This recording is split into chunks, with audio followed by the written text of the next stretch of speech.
Vietnam, Dak To Valley, November 4th, 1967, 22:34. Captain William Albrecht listened to the crackling radio at Firebase Kate and understood. The next 20 minutes would determine whether his battery survived. Observers on Hill 875 had just transmitted. 3 NVA battalions, nearly 1,800 men, were moving through the jungle directly toward his position. 4 105mm howitzers, 86-man garrison, a perimeter only 200 meters in diameter carved from the jungle a week ago. By all canons of Soviet military science that North Vietnamese officers studied, Firebase Kate should fall within the hour. The assault commander, Colonel Le Min Dao, who had spent 3 years training in the USSR, planned a classic encirclement operation. Isolate the base, suppress firing positions with mortars and RPGs, breach the wire obstacles under cover of darkness. His Soviet instructors had taught him precise calculations. How many rounds needed for suppression, how many men for breakthrough, what tempo of advance to maintain. Everything was calibrated according to manuals written from the experience of World War II battles. But Colonel Dao did not know one number. 7. That was how many fire bases sat within range of Kate. 42 tubes, from 105mm to heavy 175mm guns, that within 3 minutes of a request could transform any grid square of jungle into a zone of total annihilation. Soviet doctrine taught concentration of forces. American doctrine taught concentration of fire. This was the mathematics of a new type of warfare, where a single isolated base, became a deadly trap for those who dared attack it. At 22:37, the first flashes of mortar fire illuminated the jungle a kilometer from the perimeter.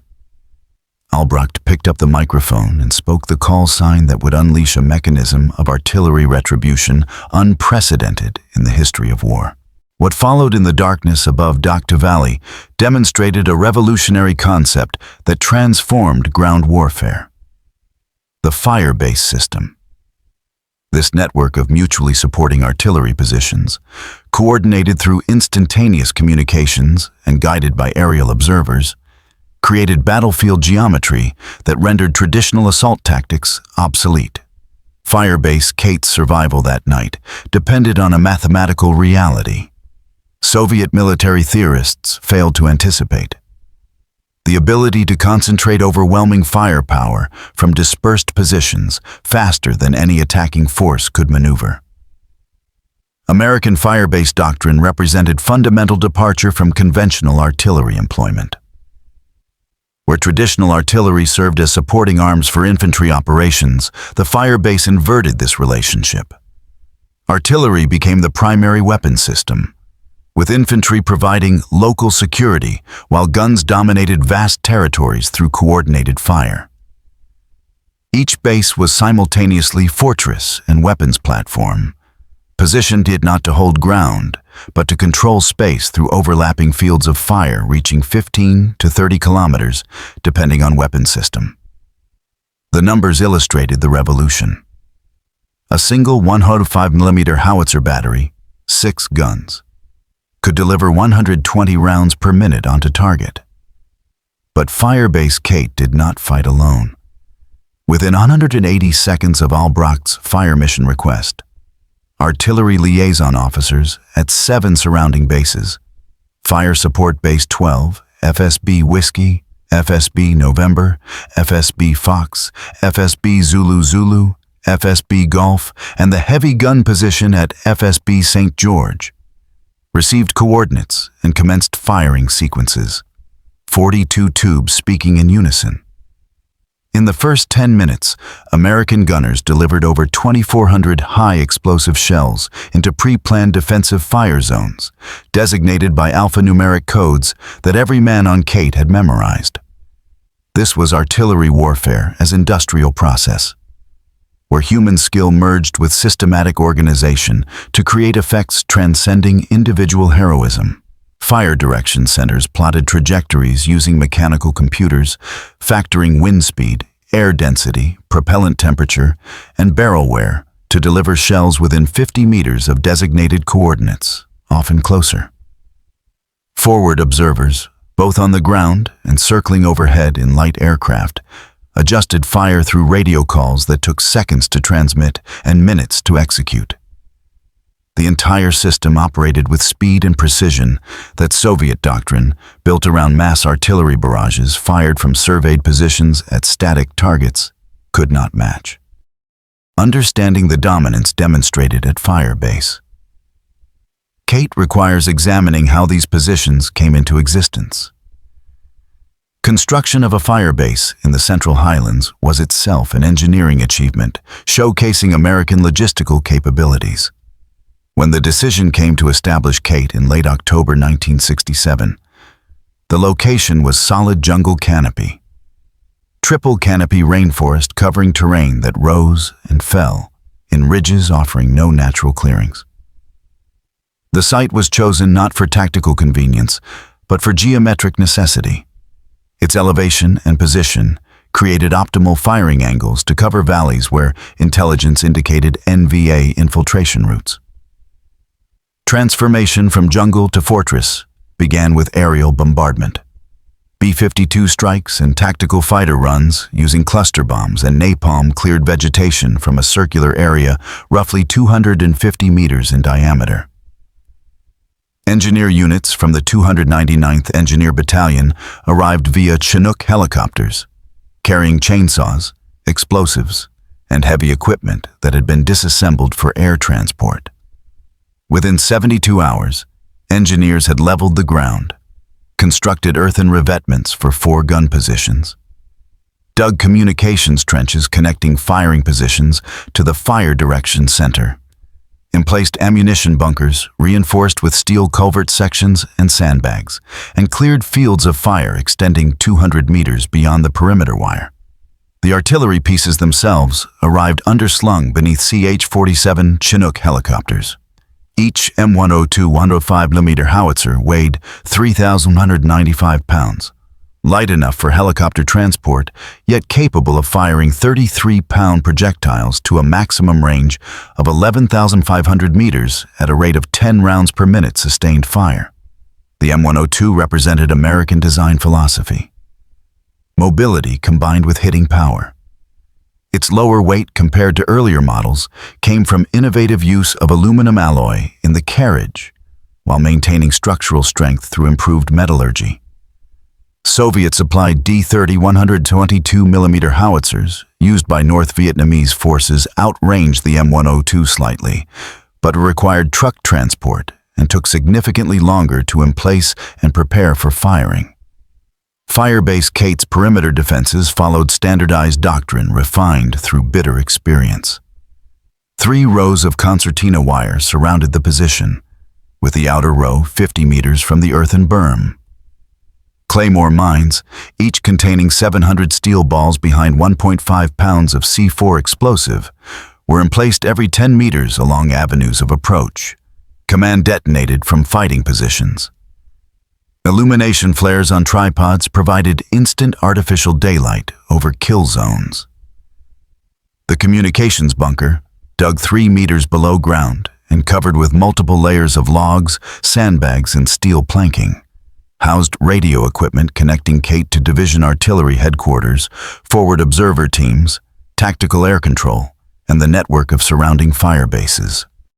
At 22:37, as Colonel Dow's mortar teams commenced their preparatory bombardment, Captain Albrecht initiated the sequence that would determine the night's outcome. His radio call to the Fire Direction Center was terse and practiced. Fire mission. Grid coordinates X-ray Sierra 847362. 3 battalions NVA assembly area. Request Victor Tango. Victor Tango was code for time on target. A fire mission where multiple batteries time their firing so that shells from dispersed positions arrive simultaneously, giving the enemy no warning before the bombardment begins and no time to scatter.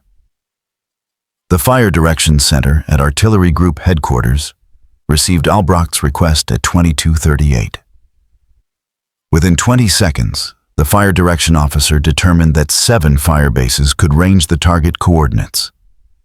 Radio operators transmitted fire missions to each position simultaneously. At Fire Support Base 12, 8 kilometers northeast of Kate, gun crews received coordinates at 22:38:45. At FSB St. George, 14 kilometers west, the fire mission arrived at 22:38:50. At each position, Fire Direction Center personnel, 3-man teams trained to perform ballistic calculations with mechanical precision, plotted firing solutions.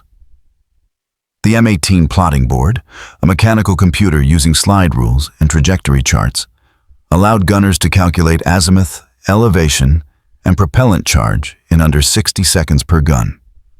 The process was systematic. Plot target location on gridded map, determine distance and bearing from gun position to target.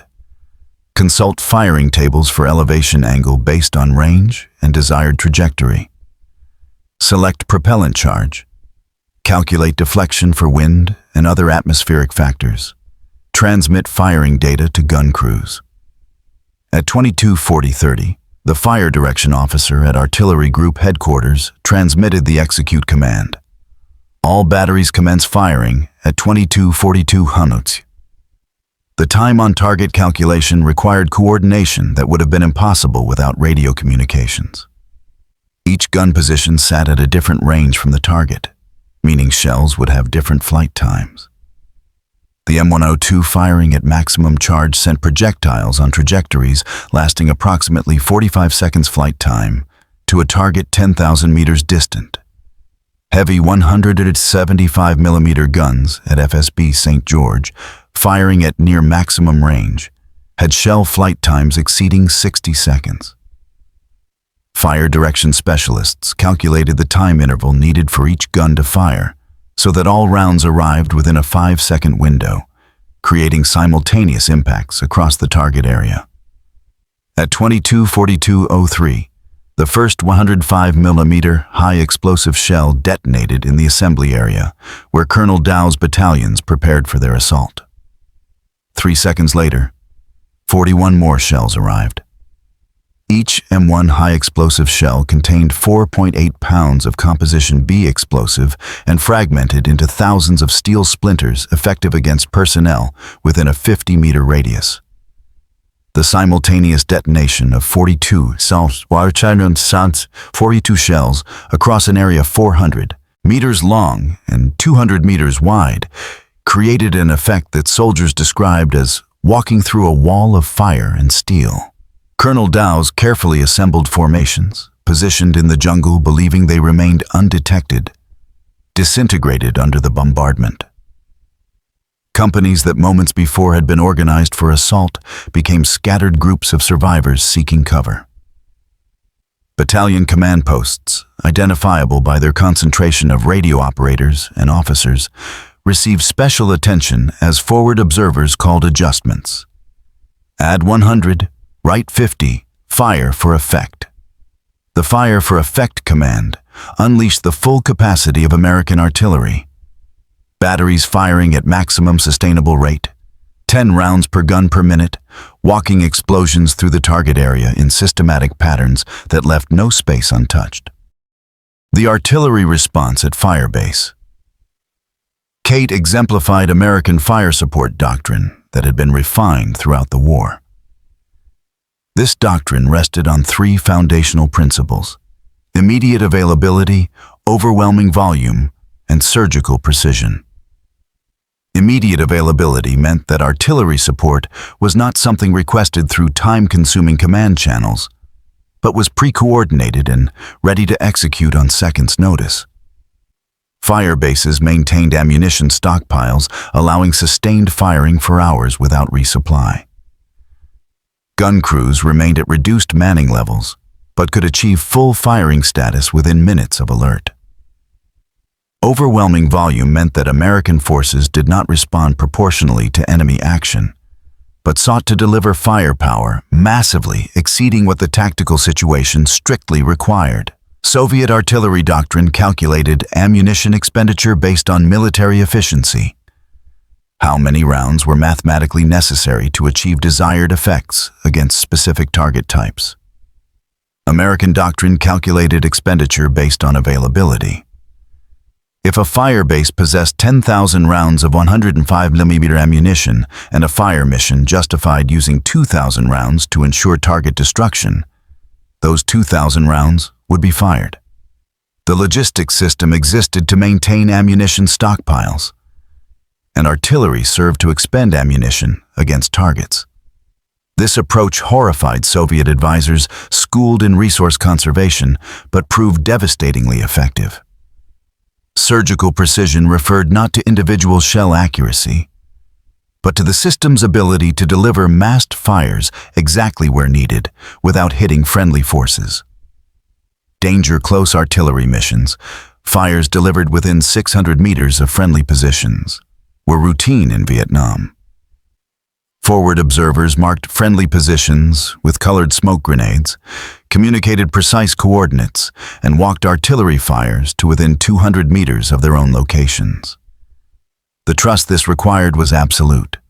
Soldiers pinned down by enemy fire called artillery onto their own positions, knowing that the shells would arrive within 50 meters of designated coordinates, and that those 50 meters made the difference between survival and annihilation. The night of November 4th at Firebase, Kate saw all three principles demonstrated simultaneously. Within 5 minutes of the first fire mission, American artillery had delivered over 800 rounds into Colonel Dow's assault formations. Within 15 minutes, the number exceeded 2,000.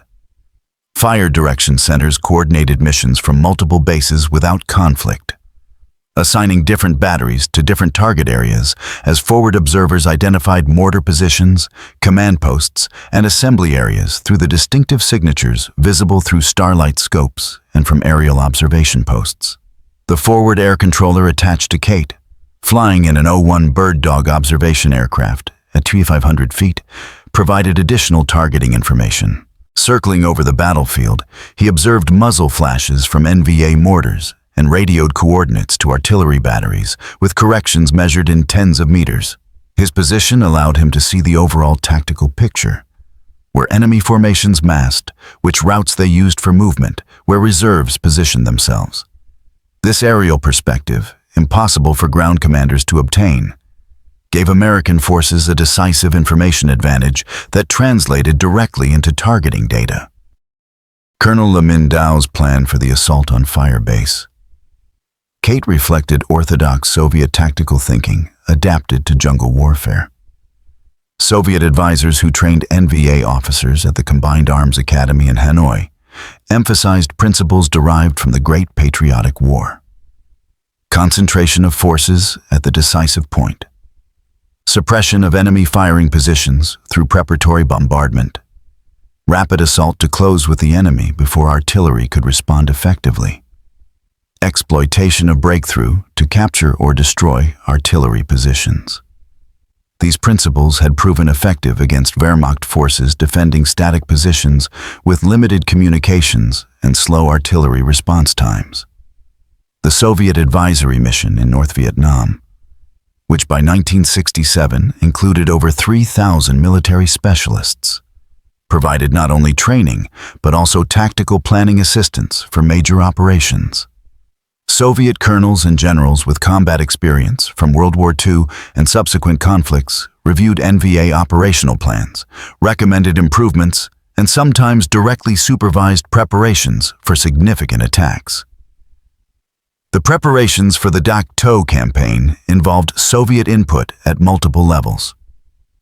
Advisors helped analyze American firebase positions, calculate forces needed for successful assault, and recommend approach routes that would minimize exposure to artillery fire. What Soviet doctrine did not adequately address was the speed and flexibility of American fire support coordination. Soviet artillery practice emphasized centralized control, with fire missions planned in advance and executed according to rigid timetables. Adjusting fire required requests passed up the command chain, verification of coordinates, recalculation of firing data, and dissemination of new orders, a process measured in tens of minutes or hours. This system worked adequately when attacking prepared positions where timing could be synchronized with infantry assault schedules. It failed catastrophically against an enemy whose artillery could respond to calls for fire in under 3 minutes and adjust based on observer corrections in real time. Soviet advisors recognized American artillery superiority in firepower and responsiveness, but believed this advantage could be negated through tactics.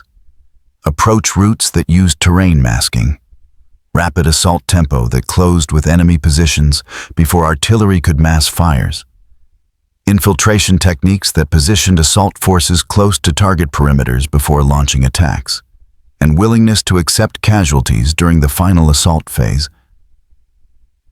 when artillery would be ineffective due to danger close ranges. Colonel Dow's plan incorporated all these elements. His battalion spent 4 days moving into assault positions, using valleys and ravines to avoid aerial observation. Orders specified that mortar suppression of American positions would begin simultaneously with the assault, giving defenders no time to request fire support before NVA. Soldiers reached the wire. The plan was professionally crafted, and against a conventional fire base with limited external support, might have succeeded. But Firebase Kate was not an isolated position. It was a node in a network, and that network was about to demonstrate capabilities that Soviet military theory had not anticipated. While 105mm howitzers provided the rapid response backbone of fire-based defense, the heavy artillery systems delivered overwhelming destructive power against targets beyond medium gun range. Fire Support Base. St. George, positioned 14 kilometers west of Kate, housed 4 M107 175mm self-propelled guns, the longest-range tube artillery in the American arsenal. These weapons, mounted on tracked chassis, fired 147-pound projectiles to maximum ranges exceeding 32 kilometers with devastating terminal effects. The M107 represented the apex of American artillery engineering. Its rifled barrel, over 60 calibers long, imparted extreme velocity to projectiles, over 900 meters per second muzzle velocity. This velocity translated to range and penetration. The 147-pound high-explosive shell contained 15 pounds of explosive filling and fragmented into large, heavy splinters that could penetrate light fortifications and were lethal against personnel within a 100-meter radius. More significantly, the sheer kinetic energy of a 147-pound shell arriving from high-angle trajectory could collapse bunkers, destroy vehicles, and create craters 4 meters in diameter and 2 meters deep. Fire Support Base. St. George engaged targets in Colonel Dow's rear areas, the trails his battalions used to approach their assault positions, the clearings where reserves waited, the suspected locations of command posts and logistics staging areas. Heavy guns did not fire for immediate tactical effect, but to create chaos in the enemy rear, cutting off reinforcement and escape routes, destroying command and control, and demonstrating to NVA forces that American firepower could reach them regardless of distance from the front line. The psychological effect of 175mm fire was immense. The shells arrived with a sound described as a freight train passing overhead, followed by detonations that shook the ground hundreds of meters away. NVA soldiers who survived heavy gun bombardment reported the profound demoralization of knowing that no position was safe, that American guns could reach anywhere, that jungle cover and distance provided no protection. Soviet advisors had prepared NVA forces for artillery fire, teaching them to dig deep bunkers, to disperse formations, to move immediately after firing to avoid counter-battery fire. But Soviet doctrine assumed artillery with range measured in tens of kilometers at most, not the 32-kilometer reach of American heavy guns that could strike targets far behind what should have been safe rear areas. When dawn broke over Firebase Kate on November 5th, 1967. The jungle surrounding the base told the story of the night's engagement. American patrols moving beyond the perimeter found evidence of devastation on a scale that shocked even experienced soldiers. The assembly areas where Colonel Dow's battalions had positioned themselves for assault were cratered landscapes of splintered trees, torn earth, and the debris of destroyed equipment. Preliminary counts identified 347 confirmed enemy dead within 800 meters of the base perimeter. Subsequent operations over the following days recovered weapons, equipment, and documents, indicating that Colonel Dow's assault force had suffered casualties approaching 60% before ever reaching Kate's wire obstacles. American casualties told a different story. Firebase. Kate lost 3 men killed during the mortar bombardment that preceded the infantry assault that never came. 8 men suffered wounds requiring medical evacuation. The artillery pieces sustained no damage. Ammunition expenditure totaled 4,200 rounds of 105 millimeters, 890 rounds of 155 millimeter, and 124 rounds of 175 millimeter. Impressive numbers that the logistics system replaced within 36 hours through routine resupply operations. The kill ratio, the crude metric that military statisticians use to measure tactical effectiveness, exceeded 100.1 when comparing American casualties to confirmed enemy dead. And this figure did not account for enemy wounded who withdrew or died beyond American recovery areas. These numbers illustrated the fundamental asymmetry of the firebase system. American forces occupied prepared positions with extensive defensive works, possessed overwhelming firepower advantage, and could call upon resources from across the theater. NVA forces attacking such positions faced a mathematical impossibility. They could not mass sufficient forces to overwhelm defenses without creating targets for American artillery. Yet without massing forces, they lacked the combat power to breach defensive perimeters. The most compelling evidence of American artillery dominance came from North Vietnamese sources after the war. General Vo Nguyen Giap, architect of victories against French and later American forces, wrote in his memoirs about the challenges of operating against American firepower. He acknowledged that tactical engagements against American units typically resulted in heavy casualties for North Vietnamese forces, and that artillery in particular inflicted devastating losses. Giap's strategic approach evolved to avoid situations where American firepower advantages applied, focusing instead on protracted war strategy that accepted tactical defeats in pursuit of strategic exhaustion of American political will. Senior Colonel Hoang Minh Thao, who commanded NVA forces in numerous engagements against American fire bases, provided detailed testimony after the war about the psychological and material effects of American artillery.